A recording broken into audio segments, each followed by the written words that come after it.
First, we cannot have 0 in denominator, so z must be different than 0. Next, first I will simplify our integral.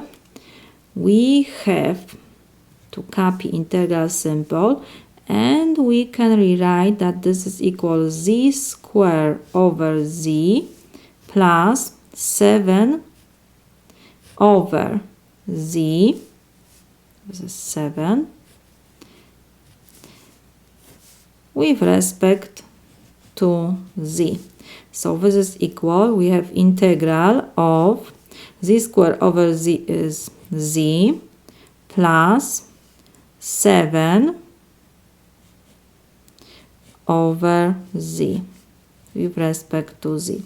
We have integral of sum, so we can rewrite that this is equal sum of integrals, so will be integral of z with respect to z plus integral of 7 over z with respect to z.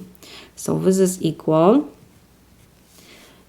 integral of z is equal, we have integral of z to first power. If when we don't have power, is always invisible 1. So we have to use integral of power function formula. Let me remind you, when we have integral of z to power n with respect to z, this is equal z to n plus 1 power over n plus 1 plus constant, of course, when we have indefinite integral, and this formula is for n different than -1.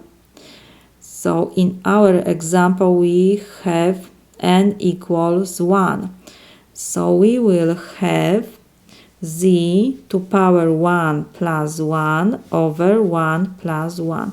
And of course we have to add constant, because this is first integral, I will put c1, constant c1, plus, and we have integral of 7 over z. We can take the 7 before integral, so we have 7 times integral of 1 over z with respect to z. So this is equal, we have z squared over 2 plus c1 plus, we have to copy 7, and integral of 1 over z with respect to z is equal natural logarithm of absolute value of z, and we have to add constant, of course, because we have indefinite integral.